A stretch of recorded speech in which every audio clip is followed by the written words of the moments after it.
जय श्री कृष्णा। कथा कहानी गीत चैनल में आपका स्वागत है। आज की कहानी कर्म बड़ा या भाग्य। एक बार दो राजाओं का राज्य था। दोनों राजाओं के राज्य के बीच में एक जंगल था। वहाँ एक ज्ञानी महात्मा रहते थे। दोनों राजा उसे अपना गुरुदेव मानते थे और रोज दर्शन के लिए आया करते थे। एक दिन दोनों राजाओं में जंग छिड़ गई। पहला राजा कहता कि ये जंगल मेरी सीमा में है, तो दूसरा बोलता कि ये जंगल मेरी सीमा में है। दोनों ही राजा अपने गुरुदेव के आशीर्वाद लेने के लिए आया है। तो पहले राजा ने गुरुदेव के दर्शन किए और उनको कहा कि मुझे आशीर्वाद दो। तो गुरुदेव ने कहा कि जा, तेरा भाग्य तेरा साथ दे रहा है।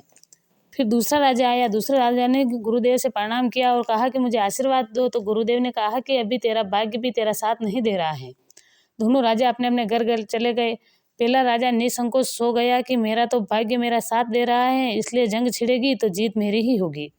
और दूसरे राजा ने सोचा कि मेरा भाग्य मेरा साथ नहीं दे रहा है, इसलिए मुझे मेहनत करनी चाहिए, अंत तक मैं मेहनत से लड़ूंगा। तो दूसरा राजा ने मेहनत करनी शुरू कर दी। दिन रात मेहनत करता रहा और अंत में जंग छिड़ी तो पहला राजा हार गया और दूसरा जीत गया। दोनों राजा गुरुदेव के दर्शन के लिए गए और पहले राजा ने कहा कि गुरुदेव, आपने तो कहा था कि मेरा भाग्य मेरा साथ दे रहा है, फिर भी मेरी हार हुई।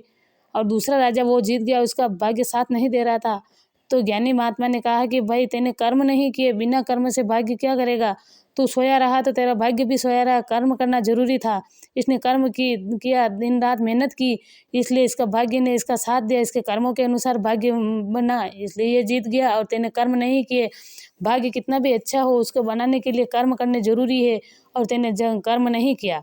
भाग्य चाहे बड़ा हो, मगर उसके साथ में कर्म करना जरूरी है। बिना कर्म से भाग्य नहीं बनता, इसलिए कर्म के बिना भाग्य नहीं, इसलिए कर्म करना जरूरी है।